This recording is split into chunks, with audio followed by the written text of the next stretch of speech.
성경을 읽으려고 하거든요. 우리 한 절씩 교독하도록 하겠습니다. 제가 먼저 읽습니다. 그때 바리새인과 서기관들이 예루살렘으로부터 예수께 나와 이르되 당신의 제자들이 어찌하여 장로들의 전통을 범하나이까? 떡 먹을 때에 손을 씻지 아니하나이다. 아멘. 네, 오늘 수요예배 나오신 분들 환영합니다. 또 온라인으로 또 예배 함께 참석하신 분들 환영합니다. 이번 주 금요일부터 우리 영적 각성 집회 있잖아요. 그래서 금, 토, 주일 이렇게 진행되는데 우리 되도록이면 영적 각성 집회에 많이 현장에 참여해서 함께 크게 은혜 받는 시간 되었으면 좋겠습니다. 인생에서 좀 다르게 살고 싶다. 나 좀 다른 삶을 한번 살아보고 싶다. 내 인생에 내 삶에 좀 변화가 필요하다. 이전과는 다르게 새로운 삶을 한번 스타트해보고 싶다. 이런 마음을 가져보신 적이 있으실 것 같습니다. 특히 이 이민의 나라 미국에 오신 분들이라면 한국에서 오셨잖아요.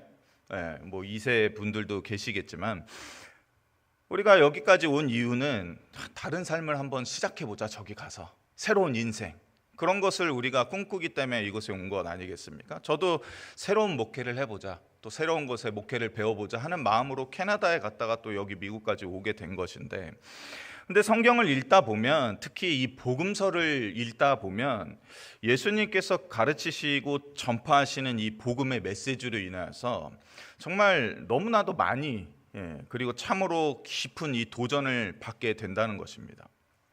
저만 그런 게 아니라 오늘 이 자리에 나오신 우리 대형의 모든 식구분들이 그러하겠죠. 예수님께서 말씀하시는 이 복음대로 살아보자, 이러한 마음이 이 마음속에 가득가득 쌓이게 된다는 것입니다. 구약의 율법을 아주 자세하고 상세하게 가르치던 그 시대에 바리새인과 서기관들이 있었죠. 근데 그때 예수님께서 그들과 비할 수 없이 뛰어난 권위로 이 산상수훈을 설교하시고 많은 가르침의 비유의 가르침을 주자 많은 이들이 저와 동일하게, 우리 여기 계신 우리 모든 분들과 동일하게 바리새인과 서기관보다 뛰어나게 권위 있게 가르치는 저분의 말씀대로 살아보자, 그러한 아마 마음가짐이 그들에게도 생겼을 것입니다. 말라기를 끝으로 이제 구약이 끝나고 신약 마태복음으로 넘어오면서 제가 이제 오랜만에 마태복음 전체를 한 번에 읽어보자 하고서 이제 1장부터 8장까지 쭉 읽으면서 이 복음대로 살면, 그전에도 이 복음대로 살고 싶어서 목회자가 된 건데 이 복음대로 살면 얼마나 기쁠까, 이러한 충동이 다시 한번 제 안에 가득했다는 것입니다. 즉 복음이라는 것은 한 개인의 삶을 이전과 다르게 놀랍도록 변화시키는 힘이 있다는 것을 우리는 알죠. 우리 모두가 그것을 체험했습니다. 그러하기 때문에 바로 우리 각 사람이 이러한 복음의 증거물로 지금 여기에 있는 것이죠. 또한 복음은 우리가 알고 있듯이 한 공동체를 이전과 다르게 변화시키는 그러한 놀라운 힘이 있다는 것입니다. 바로 지금 우리가 속한 대흥 장로교회가 이러한 복음의 증거물인 것이죠. 그리고 마지막으로 복음은 개인과 공동체를 뛰어넘어서 우리가 인식하지는 못하겠지만 온 우주를, 우리가 속한 이 온 우주를, 그 크기조차도 측량할 수 없는 이 온 우주를 마침내 하나님의 선하시고 온전하신 그 뜻과 계획에 합당하도록 변혁시키고 뒤바꾸어, 지금은 우리가 다 알 수 없지만 지금 세계 곳곳에서 전쟁이 일어나고 참담한 사륙이 벌어지는 이 세계가 어떻게 바뀔지 우리는 다 알 수는 없지만 결국에는 마침내 복음이 그 세계조차도 다 뒤바꾸어 우리가 지금 소망하고 기대하며 바라고 있는, 즉 하나님의 나라, 하나님의 새 왕국을 이 땅 가운데, 온 우주 가운데 반드시 이루어낼 것이라는 사실을 우리가 이 복음서를 통해서 더욱더 절실히 깨닫게 되지 않습니까? 바로 이것이 지금 우리가 이 나의 연약한 질그릇, 너무나도 깨지기 쉬운 이 질그릇 가운데 품고 있는 복음의 실체인 것이죠. 그렇다면 이러한 복음의 실체를 온전히 품고 있는 이들은 어떻게 다를 수 있는지를 보여주는 이 좋은 실예가 오늘 본문이라고 할 수 있습니다. 복음서가 설명하고 또 묘사하고 있는 예수님을 바라보고 묵상하면 때때로 세상 이렇게 막무가내일 수가 있나? 라는 생각이 들 때도 있습니다. 오늘 본문에서 다루고 있는 이 사건도 본문을 다 읽지 않았지만 무슨 사건인지 아시잖아요. 이 본문이 우리에게 너무나 익숙하기 때문에 손 안 씻고 떡 먹는 것 정도 뭐가 그렇게 크게 문제 삼을 거야? 이렇게 생각할 수 있지만 실상은 그 시대 2000년 전 예루살렘 그 주민들에게 있어서 그 유대 사회에 있어서는 떡 먹을 때 손을 씻지 않는다? 이것은 상상할 수도 없는 일이었다는 것입니다. 그 당시 유대 주민들에게 있어서 그들이 존경하는 장로님들의 이 좋은 전통. 근데 이때 당시의 장로는 각 교회에서 세운 장로님들과 그 지위와 신분이 남달랐습니다. 매우 뛰어난 거죠. 그런데 이 장로님들이 자기의 이 유대교 신앙 안에서 이것만큼은 꼭 우리가 실생활에서 지켜서 항상 하나님 앞에 쓰는 코람데오의 삶을 삽시다. 율법을 어기지 말고 우리가 하나님의 율법을 최대한 지켜서 지금 이 시대에 우리가 율법을 안 지켜서 지금 우리가 이렇게 계속해서 강대국의 지배를 받고 있는데 이 시기를 벗어나서 우리가 새로운 예루살렘, 새로운 유대 사회로 변혁돼야 됩니다 하는 그러한 좋은 취지로 만든 이 손 씻는 전통을 대놓고 지키지 않는 이 행위는 있어서는 안 될 일이죠. 특별히 또한 누군가를 이 선생으로 두고 그 뒤를 졸졸졸 따라다니면서 그 선생에게 모든 것을 배우는 제자의 무리들이라고 하면 당연히 더욱 모범이 되어야 되는 것 아니겠습니까? 그러하기 때문에 누군가를 선생으로 모시고 있는 제자의 그룹에서 이렇게 장로들의 귀한 전통을 지키지 않는 것은 있을 수 없는 일이라는 것입니다. 그들은 일상에서 떡을 먹을 때, 즉 식사에 참여할 때 항상 손을 씻었습니다. 그거는 위생관념 때문에 그런 게 아니라 손을 씻는 행위를 통해서 자신의 부정을 덜어내고 하나님 앞에서 깨끗해지기 위해서, 즉 먹는 일에 있어서조차도 모든 부정을 덜어내고 깨끗함을 받아서 하나님 앞에 온전히 나아가기 위해서 그렇게 그 전통을 지켰다는 것입니다. 그래서 그들에게 있어서 이 손 씻는 것은 너무나도 당연한 것이었죠. 그래서 마가복음에도 이렇게 써 있습니다. 바리새인들과 모든 유대인들은 장로들의 전통을 지키어 손을 잘 씻지 않고서는 음식을 먹지 아니하며 이렇게 말하고 있습니다. 즉 내가 오늘 어쩔 수 없이 씻지 않는 손인 상태라면 누군가 음식을 제공한다 하더라도 나는 손을 씻지 않았기 때문에 차라리 금식하겠다라고 말할 정도로 그들은 그때 당시에 그렇게 손 씻는 전통을 철저하게 지켜왔다는 것입니다. 그래서 우리가 잘 알고 있듯이 가나의 혼인잔치에서 유대인들이 그 혼인잔치를 벌일 때 많은 사람들이 참석하게 되는 그러한 행사가 있으면 어떻게 했습니까? 유대인의 정결 예식에 따라 그 두세 통이 드는 큰 돌 항아리를 무려 6개나 준비해서 오는 손님들이 손발을 다 씻을 수 있도록 그렇게 준비를 해야만 했다는 것입니다.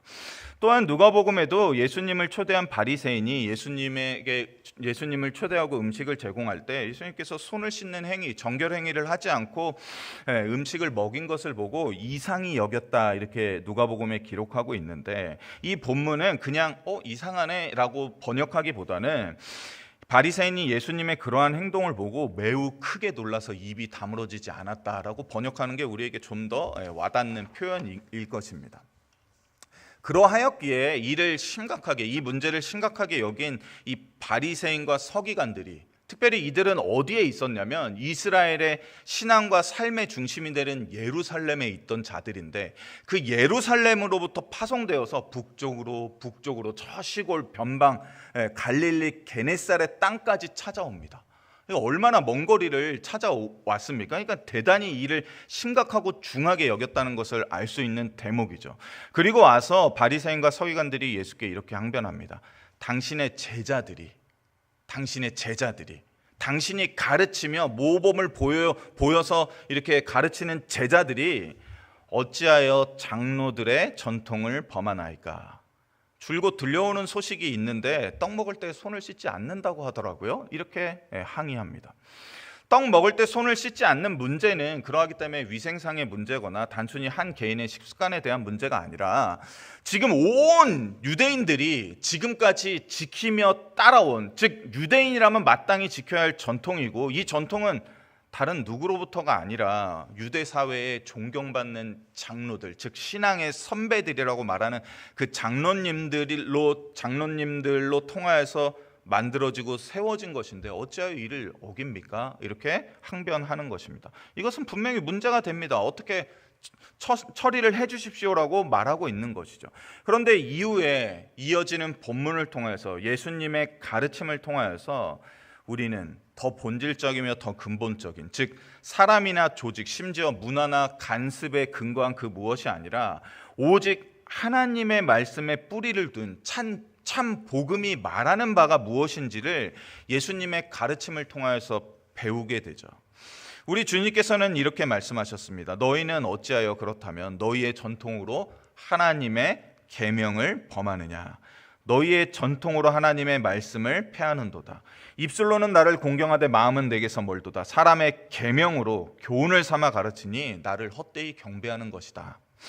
예수께서 이르시되 입에서 나오는 것들은 마음에서 나오나니 마음에서 나오는 것은 악한 생각과 살인과 간음과 음란과 도둑질과 거짓 증언과 비방이니 이런 것들이 사람을 더럽게 하는 것이지 씻지 않는 손으로 음식을 먹는 것이 사람을 부정하게 하지 못하는 것이다 라고 예수님은 가르쳐 주시죠.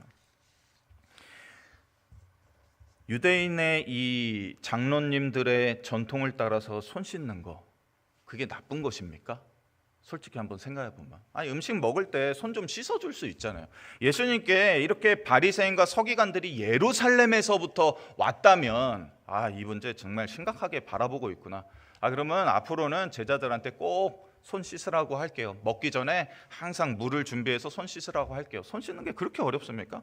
만약에 목회자인 저가 넥타이도 안 매고 양복도 안 입고 그냥 티셔츠 쪼가리 입고 여기 나와서 이렇게 새벽 설교한다고 생각해 보시죠. 새벽 설교니까 좀 편하게 할게요. 그럴 때 성도님들이 그럴 수 있지. 그러지 않지 않습니까? 양복 입는 게 얼마나 뭐가 힘들다고. 넥타이 좀 매는 게 뭐가 그렇게 불편하다고 그 잠깐 새벽 설교하는데 그렇게 나오세요. 이렇게 말하지 않겠습니까? 예수님이 제자들을 시켜서 자, 물 떠와라. 준비해라. 먹기 전에 우리가 다른 이들의 신앙을 위해서 그들이 실족하지 않도록 손을 씻고 먹자 하는 게 그렇게 어려운 겁니까?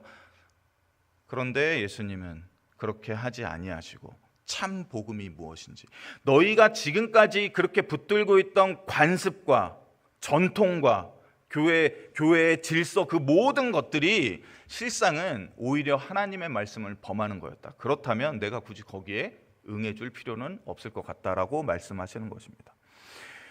이러한 예수님의 복음을 듣고 놀랍게도 그것을 받은 이들은, 그 복음을 이 질그릇 가운데 받은 이들은 자기 자신이 뼛속까지 유대인 중에 유대인임에도 불구하고 어릴 때부터 이 장로의 전통을 어머니로부터, 가족들로부터, 모든 주변 사람들로부터 뭐 먹을 때는 손 씻고 먹는 거야, 정결하게 먹는 거야, 정결한 손으로 먹는 거야를 그렇게 평생 배워온 유대인임에도 불구하고 이후로는 더 이상 그래, 복음이 아닌 것에 의지하지 말자. 아무리 좋은 장로들의 전통이라 하더라도 그것이 복음에 합당하지 않다면 그것을 나는 거부하겠다. 즉 그것이 그들이 그토록 지켜야 할 기존의 전통이라 할지라도, 우리 조직을 유지하게 하였던 질서와 규칙이었다 할지라도, 지금까지 우리 교회를 세워왔던 그 무엇이라 할지라도, 심지어 그들이 생각하기에 이는 우리의 뛰어난 문화 아니냐, 우리의 뛰어난 관습이 아니냐라고 말할지라도, 그것이 복음에서 벗어난 길을 가고 있다면, 그것이 사람이 가르치는 계명과 교훈일 뿐이라면 과감하게 그 모든 것을 거부하고 나는 다시 하나님의 말씀 앞에, 다시 복음으로, 즉 온전히 말씀에 기초한 참 진리대로만 살아가기를 소원합니다로 그의 인생의 방향이 완전히 변하게 되었다는 것입니다. 그러면 그렇게 변한 이후에 그 사회도 변했을까요? 아니죠. 여전히 손 씻지 아니하고 먹는 예수의 제자들과 예수를 보면서 그 당시에 바리새인과 서기관들은 수군대며 손가락질했겠죠. 여전히 비판받고 배척당했겠죠. 그러나 그렇다 할지라도 나는 복음에서 벗어난 것을 따르기보다는, 비판받지 않기 위해서, 손가락질 당하지 않기 위해서, 유대 사회로부터 배척당하지 않기 위해서 유대인들이 있을 때는 정결한 손으로 음식 먹는 척하고 유대인이 없을 때는 그거 아무 상관없잖아 하고 음식 먹는 척하는 이중적인 행위를 하지 아니하겠다라고 그렇게 결단했다는 것입니다. 바로 이러한 모습을 하나님께서는 우리에게 원하시는 거죠. 우리 스스로도 이 대형장로교에서 오래 생활하다 보면, 또 나 나름대로 신앙생활을 오래 하다 보면 이래야지 기독교인이지, 이래야지 대형장로교회야지, 우리는 이전부터 이렇게 했었어 라는 게 차곡차곡 쌓일 때가 많이 있습니다. 그러나 복음을 질그릇 가운데 담은 모든 자들은 오늘 이 시간에도 예수께서 하나님의 말씀을 통해서 무엇이라 가르쳐 주셨는지를 깊이 탐구함으로써 나의 인생이 유대인의 전통과 관습에 휘둘리는 게 아니라 오직 복음을 통해 주시는 그 복된 말씀대로 나는 오늘도 살기를 원합니다. 그 길이 비록 다른 이들이 동의하지 않고 때때로 왜 저렇게 하지라는 그러한 배척과 비난을 받을지라도 오직 나는 복음을 바라보고 살겠습니다라는 그러한 다짐과 각오로 나오길 원하시는 것이죠.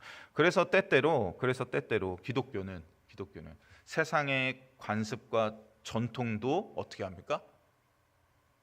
벗어 던질 수 있는 유일한 이 시대에 참 진리의 말씀을 소유하고 있는 것이죠. 그렇기 때문에 오늘 우리가 기존에 우리가 생각하였던 고정관념이나 관습대로 살기만을 원하기보다는 오늘부터라도 다시 이 복음을 찬찬히 읽으면서 복음이 이렇게 말했던 거구나. 복음은 나에게 지금 이렇게 살기를 원하는구나를 다시금 깨닫고 다시금 습관이나 관습을 뛰어넘어서, 습관이 나쁘다는 거 아닙니다. 습관이나 관습을 더 뛰어넘어서 복음대로 살자. 살아왔던 대로 살자가 아니라 내가 기존에 이렇게 신앙했는데 이렇게 신앙생활만 하자가 아니라 다시금 복음을 통해서 우리에게 도전을 주시는 그 하나님의 말씀대로 넘치도록 살아보자라는 그러한 각오와 다짐과 그러한 신앙으로 우리 올 한 해를 또 넘치는 은혜 가운데 잘 마무리할 수 있었으면 좋겠습니다. 기도하도록 하겠습니다.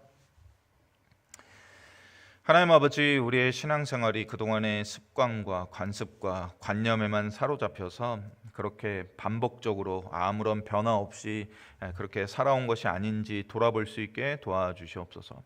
좋은 전통을 지키는 것이 무엇이 나쁘겠습니까? 그러나 예수님께서는 말씀하십니다. 그것을 뛰어넘어서 복음대로 다시금, 복음이 우리에게 오늘 도전을 주시는 대로 살아보라라고 말씀하십니다. 그러니 오늘 우리가 이제로부터 신약을 계속해서 읽어 나갈 때, 이 사복음서를 우리가 깊이 묵상할 때 복음이 나에게 주는 그 도전들을 우리가 온전히 받아들이고 하나님의 말씀대로 복음대로 살 수 있도록 우리에게 힘과 용기를 더하여 주시옵소서. 하나님 아버지, 오늘 또 사랑하는 김우승 목사님, 귀한 또 동역자